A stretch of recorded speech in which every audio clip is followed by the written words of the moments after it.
नमस्कार, आपकी विधानसभा आपकी खबर में आप सभी का स्वागत है। मैं हूं आपके साथ निशा शर्मा।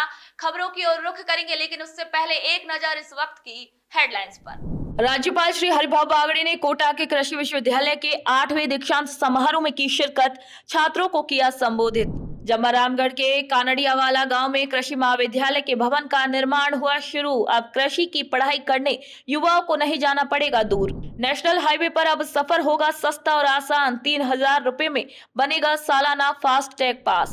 बहरोड के विशंबर दयाल राजकीय जिला अस्पताल में डायलिसिस की सुविधा हुई शुरू। स्थानीय लोगों ने भजन लाल सरकार का जताया आभार। आइए अब खबरों की ओर रुख करते हैं।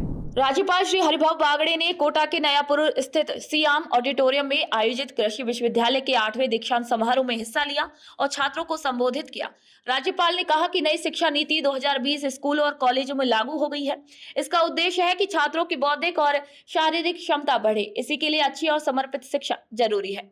उन्होंने कहा कि शिक्षकों को दिल से पढ़ाना चाहिए और बच्चों को अलग अलग विषयों की भी जानकारी देनी चाहिए। जब बच्चों में टैलेंट होगा तब वे देश के विकास में योगदान देंगे। उन्होंने राजस्थान की कालीबाई का उदाहरण देते हुए कहा कि शिक्षा के लिए बलिदान देने वालों की प्रेरणा से हमें आगे बढ़ना चाहिए। कोटा में कृषि विश्वविद्यालय का दीक्षांत समारोह अभी हुआ है, इसीलिए मैं यहाँ आया है। और अभी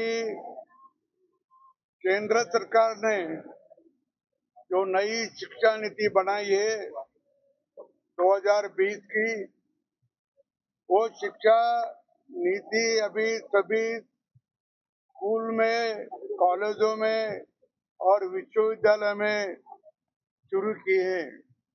इस शिक्षा नीति का यही महत्व है कि अभी सभी विद्यार्थियों की बौद्धिक क्षमता बढ़ना चाहिए और उसके साथ साथ शारीरिक क्षमता भी बढ़ना चाहिए। और बौद्धिक क्षमता जब बढ़ेगी कि विद्यार्थियों को अच्छी शिक्षा मिले। जल संसाधन मंत्री श्री सुरेश सिंह रावत डूंगरपुर जिले के एक दिन के दौरे पर थे। उन्होंने बेणेश्वर धाम पर बने एनीकट के जल का पूजन किया और पौधे भी लगाए। उन्होंने सभी लोगों से जल संरक्षण और पर्यावरण की सुरक्षा का संकल्प लेने के लिए कहा। इस कार्यक्रम में मंत्री श्री रावत ने लोगों को वंदे गंगा जल संरक्षण जन अभियान के बारे में बताया। उन्होंने कहा कि पानी के बिना जीवन संभव नहीं है, इसलिए जल की सुरक्षा बेहद जरूरी है। हमारे पूर्वजों ने पानी बचाने के लिए कुएं और बावड़ियां बनवाई थी। इन्हें फिर से जीवित करने के लिए सरकार ने ये अभियान शुरू किया है। बाणेश्वर धाम के पास में त्रिवेणी जो संगम है, वहाँ पे हमने हमारा नदी का जो पूजन है वो किया और इंद्र देवता से आह्वान किया कि इस बार अधिक से अधिक बरसात हो। इसके साथ ही हमने वृक्षारोपण भी किया और सब लोगों से आह्वान किया कि हरियाणा और राजस्थान के तहत अधिक से अधिक वृक्षारोपण लगाए। हमारी भजन लाल जी की सरकार है, इनका हमारा जो भजन लाल जी सरकार का उद्देश्य है कि अधिक से अधिक पेड़ लगे। हमारे जो पौराणिक वाटर बॉडीज है, चाहे हमारा कुएँ हो, चाहे तालाब हो, चाहे बावड़िया हो, चाहे नाले हो, चाहे नदी हो, सब लोग संरक्षित रहे, उनकी साफ सफाई हो, इसमें जन सहभागिता बने। इसके साथ ही 11 करोड़ पौधे पूरे राजस्थान प्रदेश में लगेंगे, ऐसा हमारी सरकार ने संकल्प लिया है। सब जन सहयोग से सब लोगों को हम साथ देकर काम करेंगे। और आज बाणेश्वर धाम में पहली बार आने का अवसर प्राप्त हुआ। मैं भगवान से प्रार्थना करता हूँ कि हमारे प्रदेश में खुशहाली है, हम सब लोग शांति अमन चैन से रहे और सब लोगों को समर्पित। जयपुर ग्रामीण के सांसद श्री राव राजेंद्र सिंह और विधायक श्री महेंद्र पाल मीणा ने बूजतराहा कानड़ियावाला गांव में कृषि महाविद्यालय के भवन की नींव रखी। इस कॉलेज के बनने से ग्रामीण क्षेत्र के छात्रों को अब फायदा होगा और उन्हें कृषि से जुड़े विषयों में पढ़ाई करके अपना करियर बनाने का भी मौका मिलेगा। अब जमरामगढ़ के विद्यार्थियों को कृषि विज्ञान की पढ़ाई के लिए दूर नहीं जाना पड़ेगा। आपको बता दें कि फिलहाल ये कॉलेज राजकीय उच्च माध्यमिक विद्यालय जमरामगढ़ की बिल्डिंग में चल रहा था, जिससे छात्रों को भी काफी दिक्कत होती थी। लेकिन अब अलग भवन बनने से पढ़ाई का माहौल बेहतर होगा, जिससे गांव के लोगों में खुशी का माहौल है। सांगानेर विधानसभा क्षेत्र में बिजली की बार-बार कटौती और ट्रिपिंग की समस्या को दूर करने के लिए बिजली विभाग तेजी से काम कर रहा है। अब बिजली विभाग ने सांगानेर सीटीएस बस स्टैंड के पास लगे 315 केवीए के ट्रांसफार्मर का लोड कम करने के लिए उसके पास ही 100 केवीए का एक और नया ट्रांसफार्मर लगाया है।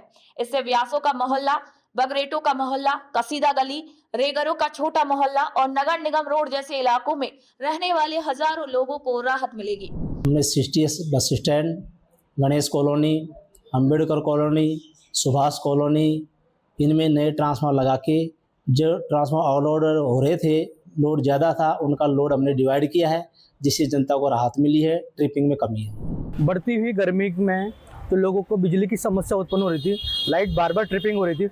इस समस्या को देखते हुए राजस्थान की भजनलाल सरकार द्वारा सांगानेर के विकास कार्यों में जो ट्रांसफार्मर लगाए जा रहे हैं, अभी आप देख रहे हैं जयपुर गेट अम्बेडकर कॉलोनी में बिजली की समस्या को देखते हुए एक ट्रांसफार्मर लगाया, जिससे लोगों में बिजली की समस्या नगण्य हो गई है। हमारे यहाँ पास हमारे स्टेडियम है, वहाँ पर एक ट्रांसफार्मर लगाया गया है। CTS बस स्टैंड है, वहाँ पर भी एक ट्रांसफार्मर लगाया गया है, और हमारे पड़ोस में गणेश कॉलोनी है, वहाँ पर भी एक ट्रांसफार्मर लगाया है। इससे बिजली की समस्या है जो हमारे यहाँ पर सांगानेर विधानसभा में लगभग दूर हो चुकी है, और लोगों में प्रसन्नता का माहौल है। राजस्थान सरकार हमारे लोगों के प्रति ऐसी विकास कार्य करते रहे और लोगों में प्रसन्नता का माहौल बना रहे। लाइट की समस्या यहाँ से अब करीब ख़त्म ही हो रही है, और यहाँ भजनलाल सरकार द्वारा जगह जगह ट्रांसफार्मर लगाए जा रहे हैं, जिससे लाइट का और जो ज़्यादा समस्या थी वो सब खत्म होने जा रही है। और यहाँ पे सुभाष कॉलोनी में एक लगाया गया, और राम सिंहपुरा में ये लोड बांटने के लिए जगह जगह ट्रांसफार्मर लगाए जा रहे हैं। तो यहाँ भजनलाल सरकार को बहुत बहुत धन्यवाद देना चाहता हूँ मैं, और ये सांगानेर की जनता बहुत खुश है इनसे। राष्ट्रीय राजमार्गों पर अब सफर सस्ता और आसान होने वाला है। केंद्र सरकार ने फास्टैग आधारित वार्षिक टोल पास योजना की घोषणा की है, जो 15 अगस्त 2025 से लागू होगी। सड़क परिवहन मंत्री श्री नितिन गडकरी ने बताया है कि ये योजना आम लोगों के लिए सफर को सस्ता, सुरक्षित और समय बचाने वाला बनाएगी। आने वाले समय में इस योजना को और भी बेहतर और स्मार्ट बनाया जाएगा। इस योजना के तहत सिर्फ 3,000 रुपए में 1 वर्ष के लिए टोल पास उपलब्ध होगा, जो 200 ट्रिप तक मान्य रहेगा। टोल के बारे में काफी तकरार थी। सरकार ने जो निर्णय किया है वो बहुत बड़े प्रमाण पर जनता को राहत देने वाला है, जिसमें 3,000 रुपये में जो पास है साल भर का, उसकी अगर टोल पे किया जाएगा तो उसकी कीमत कम से कम 10,000 से ज़्यादा रुपए का टोल देना पड़ता था, वो केवल 3,000 रुपये में होगा। और ये जो वैलिडिटी है 1 साल में 200 ट्रिप वो क्रॉस कर सकते हैं। इसके साथ साथ 1 ट्रिप मीन्स 1 टोल को क्रॉस करना। इसका फ़ायदा ये होगा कि 200 ट्रिप्स यानी 200 टोल क्रॉस करना होगा, और 1 टोल क्रॉसिंग की एवरेज कॉस्ट केवल 15 रुपये पड़ेगी। कुछ जगह पर ये 80 रुपये है, 50 रुपये है, 100 रुपये है, तो ये केवल 15 रुपये हो जाएगी। और मान लीजिए 1 टोल पर आप 50 रुपये भी देते हो, तो 200 टोल क्रॉस करने पर उसकी कीमत 10,000 होगी। उसके बदले में आपको केवल 3,000 रुपये में ये पास मिलेगा, एनुअल पास, और सालाना 7,000 रुपये की बचत होगी। और अभी जो सिस्टम हम लोग ला रहे हैं, उसके बाद टोल नाके पे जैसे रुकना पड़ता था, रुकने की भी ज़रूरत नहीं पड़ेगी, और निश्चित रूप से ये जनता को ये स्कीम से राहत मिलेगी। ये स्कीम केवल नेशनल हाईवे के लिए है। सरकार ने आम जनता के लिए, विशेषकर मध्यम वर्ग के वाहन चालकों के लिए राहत घोषित की है, जिसमें नितिन गडकरी हमारे सड़क परिवहन मंत्री ने बताया गया है कि वार्षिक 3,000 रुपये में टोल लगेगा, जिसमें 200 ट्रिप होंगी। उसमें हमारा जो 1 ट्रिप का लगभग 15 से 20 रुपये आएगा। अब जो समथिंग 80 से 100 रुपये है, वो बहुत ही राहत की खबर दी गई है, जिसमें मध्यम वर्ग के लिए यह जो वाहन चालक है उनके लिए बहुत अच्छी खबर है। बोलिए। सड़क परिवहन मंत्री नितिन गडकरी ने जो खबर दी है, ये योजना 15 अगस्त को लागू हो जाएगी, और ये हमारे लिए बहुत अच्छी खबर है। बहुत बहुत धन्यवाद।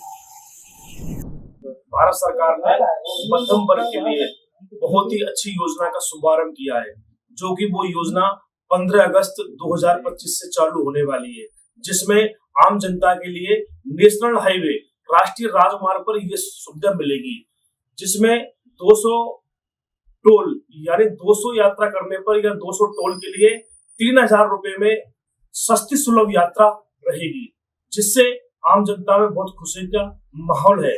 ये जो फैसला नितिन गडकरी एवं केंद्र सरकार ने जो लिया है, इससे आम जनता में बहुत खुशी का माहौल है।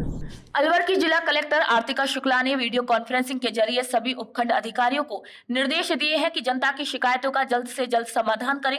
रामगढ़ में हुई वीसी जनसुनवाई में सभी विभागों के अधिकारी मौजूद थे।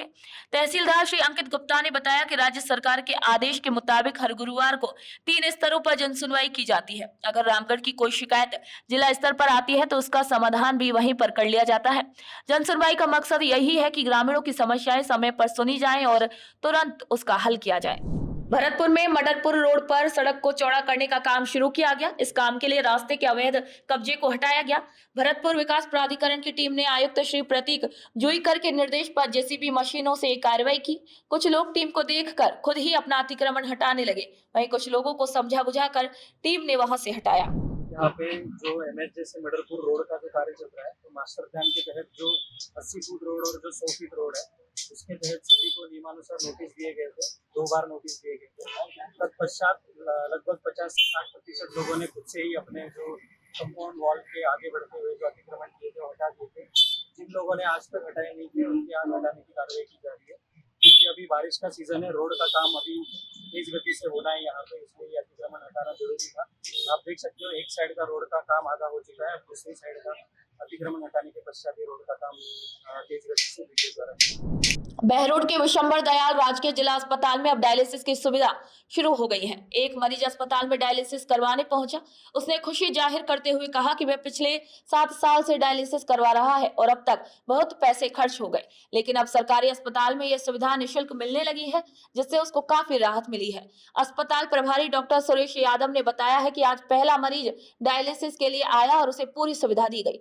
डॉक्टर यादव ने मुख्यमंत्री श्री भजनलाल शर्मा का आभार जताया और कहा कि सरकार स्वास्थ्य सेवाओं को भी लगातार बेहतर बना रही है। कल जैसे माननीय विधायक मोदी से उद्घाटन कराया, आज ही पहला पेशेंट हमने डायलिसिस का स्टार्ट कर दिया और लगातार हम डायलिसिस करते रहेंगे। पर डे हमारे पास 2 मशीन है, तो पर डे किसी को 3 घंटे का डायलिसिस होता है, तो उसको पर डे हम 2 से 4 पेशेंट का कर सकते हैं। जो पेशेंट आएंगे नंबर वाइज हम उनको देते रहेंगे कि हमने अपना नर्सिंग ऑफिसर नियुक्त कर रखा है, एक डॉक्टर करमवीर जी को नियुक्त कर रखा है, वो लिस्ट भी बनाते रहेंगे, जिससे किसी को ये परेशानी नहीं होगी कि मैं पहले आया था, मैं बाद में आया था। उसी के अकॉर्डिंग हम डायलिसिस लगातार चालू हैं। बढ़िया सुविधा, बढ़िया सुविधा, अच्छी सुविधा है। पहले बाहर पैसे लगते थे आपके? हाँ। कितने देते थे बाहर? ये कभी 1500 लेते थे, पहले नया सेट लगाते थे तो करीब 1400 लेते थे। तो सरकार कैसा काम कर रही है? बढ़िया कर रही है। उससे आप इसी राज्य सरकार किसानों को सही दाम पर अच्छी गुणवत्ता वाले बीज, खाद और कीटनाशक देने के लिए एक अभियान चला रही है। इसी अभियान के तहत कोटपुतली बहरोड जिले के बांसुर इलाके के महनपुर गांव में कृषि विभाग ने कार्रवाई की है। यहां एक सिलाई का काम करने वाला वंशीधर बिना लाइसेंस के अवैध रूप में 120 बैग यूरिया खाद बेच रहा था। जैसे ही कृषि विभाग को इसकी सूचना मिली, अधिकारियों की टीम मौके पर पहुंची और जांच के बाद यूरिया जब्त कर लिया गया। कृषि विभाग ने कहा कि वंशीधर के खिलाफ पुलिस में रिपोर्ट दर्ज की जाएगी। साथ ही किसानों से भी अपील की गई है कि वे केवल लाइसेंसधारी दुकानदारों से ही बीज और खाद खरीदें और हर बार पक्का बिल जरूर लें। अगर कोई दुकानदार अवैध रूप से या अधिक दाम में खाद बेच रहा है तो तुरंत विभाग को सूचना दें। मुख्यमंत्री श्री भजनलाल शर्मा की दूरदर्शी सोच और जन स्वास्थ्य के प्रति प्रतिबद्धता के तहत 21 जून 2025 को अंतर्राष्ट्रीय योग दिवस पूरे जोधपुर जिले में उत्साह के साथ मनाया जाएगा। इस बार योग दिवस की थीम है एक पृथ्वी एक स्वास्थ्य, यानी कि सभी के अच्छे स्वास्थ्य और पर्यावरण की रक्षा के लिए योग। जिलाधिकारी ने सभी विभागों को निर्देश दिए हैं कि उनके सभी अधिकारी और कर्मचारी अनिवार्य रूप से योग कार्यक्रम में भाग लें। इसके अलावा जिले के स्कूलों, कॉलेजों, आयुष स्वास्थ्य केंद्रों, पंचायत भवनों और गांव में भी योग कार्यक्रम आयोजित किए जाएं। 21 जून 2025 को हम 11वां अंतर्राष्ट्रीय योग दिवस मनाने जा रहे हैं। हमारे जोधपुर जिले के अंतर्गत हमने 3 जगह इस प्रोग्राम को करने का विचार किया है और कर रहे हैं। पहला जो मुख्य स्थान है वो है मेहरानगढ़ किला, जहाँ जिला स्तरीय मुख्य प्रोग्राम होगा, और दूसरा अशोक उद्यान और एक मंडोर गार्डन। कल जिला कलेक्टर साहब के साथ मीटिंग का आयोजन किया गया और उस मीटिंग में भी सभी विभागों की सहभागिता सुनिश्चित करने के निर्देश दिए गए और सभी विभागों का इसमें सहयोग हो रहा है। और मैं जनता से ये अपील करता हूँ कि 21 जून को ज़्यादा से ज़्यादा संख्या में पधार कर हमारे माननीय प्रधानमंत्री जी के जो एक सपना है कि हम एक विश्व रिकॉर्ड बनाएं, उसमें अपना पूरा सहयोग प्रदान करें और इस अंतर्राष्ट्रीय योग दिवस को सफल बनाएं। 11वें अंतर्राष्ट्रीय योग दिवस के लिए जो 21 जून 2025 को होने वाला है, उसके लिए हम पिछले 1 माह से 20 मई से लेकर अब तक अभ्यास कर रहे हैं। जोधपुर में शहर में ये मुख्य रूप से 3 स्थानों पर ये आयोजन हो रहा है। मुख्य आयोजन जो है वो मेहरानगढ़ किले पर है, एक आयोजन अशोक उद्यान में होगा और एक उम्मेद स्टेडियम में होगा। यहाँ मेहरानगढ़ फोर्ट पर पहला ये मुख्य आयोजन है। एक पृथ्वी एक स्वास्थ्य की थीम को लेकर के हमारे माननीय प्रधानमंत्री जी ने इसका निर्देश दिया है कि ये आयोजन किया जाएगा और विश्व स्वस्थ रहे, प्रसन्न रहे और अपनी आत्मिक और आध्यात्मिक उन्नति करता रहे, यही योग की कामना रहती है। सर्वे भवन्तु सुखिनः, सर्वे सन्तु निरामया, सर्वे भद्राणि पश्यन्तु, माँ कश्चित् दुःख भाग् भवेत्। सिकल सेल दिवस के मौके पर उदयपुर के आरएनटी मेडिकल कॉलेज सभागार में राज्य स्तरीय कार्यक्रम आयोजित किया गया। इस कार्यक्रम के मुख्य अतिथि जनजातीय क्षेत्रीय विकास मंत्री श्री बाबूलाल खराड़ी थे। ये कार्यक्रम धरती आबा जन भागीदारी अभियान के तहत रखा गया। इसका उद्देश्य लोगों को सिकल सेल अनीमिया के बारे में जागरूक करना और इस बीमारी से पीड़ित लोगों की मदद करना है। इसी मौके पर मंत्री श्री बाबूलाल खराड़ी और अन्य अतिथियों ने सिकल सेल मरीजों को यूनिक डिसेबिलिटी सर्टिफिकेट दिए। इस प्रमाण पत्र की मदद से मरीज सरकारी योजनाओं और सुविधाओं का लाभ ले सकेंगे। तो पूरी दुनिया के अंदर सिकल सेल बीमारी के विरुद्ध जन जागरूकता अभियान फैलाना और अपने आप को अपडेट करने के तहत और बाकी जो हमारा जो सेंटर ऑफ कॉम्पिटेंस है, इसके लिए राज्य स्तरीय प्रोग्राम यहाँ पे हमने आयोजित किया गया है, जिसका शुभारंभ माननीय मंत्री महोदय श्रीमान बाबूलाल जी खराड़ी एवं जो ग्रामीण विधायक, शहर विधायक, जिला अध्यक्ष, इनकी उपस्थिति में हमने ये कार्यक्रम आयोजित किया गया, जिसमें बहुत ही अच्छी मात्रा के अंदर डॉक्टर्स, नर्सिंग स्टाफ, आशा सहयोगिनी एवं विभिन्न मरीज भी यहाँ पे पधारे हैं। इस प्रोग्राम का उद्देश्य खासकर क्या है कि जन जागरूकता अभियान गांव तक पहुंचे, मरीजों को ये पता पड़े कि उनको सिकल सेल की बीमारी है, किस तरीके से इलाज करवाना है, कहाँ इसका उपलब्ध है और अपने आने वाली संतान में किस तरीके से बचा सकते हैं। मुख्यमंत्री श्री भजनलाल शर्मा के निर्देशों के तहत जोधपुर जिला प्रशासन ने मारवाड़ इंटरनेशनल सेंटर में जनसुनवाई का आयोजन किया। इसमें बड़ी संख्या में लोग अपनी समस्याएं लेकर पहुंचे ताकि उन्हें जल्द न्याय और समाधान मिल सके। इस जनसुनवाई में जोधपुर शहर विधायक श्री अतुल भंसाली, सूरसागर विधायक श्री देवेंद्र जोशी और जिले के सभी अधिकारी मौजूद रहे। साथ ही जिले के बाकी क्षेत्रों के अधिकारी वीडियो कॉन्फ्रेंसिंग के जरिए इस जनसुनवाई से जुड़े। जिला कलेक्टर श्री गौरव अग्रवाल ने सभी अधिकारियों को निर्देश दिए कि वे लोगों की समस्याओं को गंभीरता से लें और जल्द से जल्द उनका समाधान करें। मुख्यमंत्री श्री भजनलाल शर्मा के निर्देश पर और पंचायती राज मंत्री की देखरेख में पूरे राजस्थान में स्वच्छता अभियान चलाया जा रहा है। इसी कड़ी में जोधपुर जिले की लूणी विधानसभा क्षेत्र की ग्राम पंचायत लूणी में पिछले 15 दिनों से लगातार सफाई अभियान भी चल रहा है। इस अभियान के तहत रोजाना गाँव की गलियों, स्कूल के आसपास और बाजार जैसी जगहों पर सफाई की जा रही है। इससे अब गांव का माहौल साफ सुथरा और सुंदर दिखने लगा है। पोखरण क्षेत्र के विधायक महंत प्रतापपुरी महाराज ने विधायक निधि से मंजूर किए गए विकास कार्यों का शिलान्यास किया। उन्होंने गांव में सार्वजनिक विकास कार्यों की नींव रखी और शिलान्यास पट्टिका का भी अनावरण किया। विधायक ने बताया कि पहले विधायक मद के 5 करोड़ रुपए से धार्मिक स्थलों के पास सुविधाओं का विस्तार किया जाएगा। इससे श्रद्धालुओं और धार्मिक आयोजनों में आने वाले लोगों को राहत मिलेगी। उन्होंने कहा कि भजनलाल सरकार हर व्यक्ति के कल्याण के लिए पूरी ईमानदारी से काम कर रही है। राजस्थान सरकार ने नगर पालिका चाकसू के नए विधि सलाहकार के रूप में एडवोकेट श्री प्रेम प्रकाश शर्मा और श्री अमित बाहेती को नियुक्त किया है। इसी अवसर पर चाकसू के श्री गोपीनाथ मंदिर में भव्य स्वागत समारोह रखा गया। इस समारोह के मुख्य अतिथि विधायक श्री राम अवतार बैरवा थे। विधायक बैरवा ने कहा कि दोनों अधिवक्ता ईमानदारी से अपना काम करेंगे और राजनीतिक दबावों से दूर रहेंगे। उन्होंने केंद्र और राज्य सरकार की उपलब्धियों का जिक्र किया और मोदी सरकार के 11 साल के सफल कार्यकाल की तारीफ की। दोनों अधिवक्ताओं ने मुख्यमंत्री श्री भजनलाल शर्मा और विधायक श्री राम अवतार बैरवा का धन्यवाद किया। माननीय मुख्यमंत्री महोदय राजस्थान सरकार भजनलाल जी शर्मा और माननीय विधायक महोदय चाकसू श्री राम अवतार जी बैरवा के द्वारा मुझे नगर पालिका चाकसू में विधिक सलाहकार के रूप में नियुक्ति दी गई है। मुझे अमित बायती एडवोकेट को और मेरे साथी प्रेम प्रकाश शर्मा एडवोकेट, हम दोनों को नगर पालिका चाकसू में विधि सलाहकार के रूप में नियुक्ति देने के लिए मैं माननीय मुख्यमंत्री महोदय और माननीय विधायक महोदय हार्दिक आभार प्रकट करता हूँ। बहुत बहुत हार्दिक आभार, धन्यवाद। और मैं नगर पालिका में हम लोग विधि सलाहकार के रूप में जो नियुक्ति मिली है, इसमें निश्चित तौर पर हम लोग बड़ी निष्ठा से और सत्य ईमानदारी से इस दायित्व का निर्वहन करेंगे। डॉक्टर सर्वपल्ली राधाकृष्णन राजस्थान आयुर्वेद विश्वविद्यालय जोधपुर के कुलगुरु प्रोफेसर वैद्य प्रदीप कुमार प्रजापति की मौजूदगी में वनौषधि विस्तार का भव्य शुभारंभ किया गया। 22 जून से 6 जुलाई 2025 तक आर्द्रा नक्षत्र का खास समय होता है, जब बीज लगाने से अधिक फल फूल होता है, क्योंकि इस समय नमी अच्छी रहती है। कुलगुरु प्रोफेसर प्रजापति ने इस अभियान में अधिक से अधिक लोगों के शामिल होने की अपील की। विश्वविद्यालय के परिसर में भी एक वन औषधि केंद्र बनाया जाएगा, जहां अलग अलग पौधे उगेंगे, जिससे कई प्रकार के जीवों को भोजन मिलेगा और जैविक संतुलन भी बना रहेगा।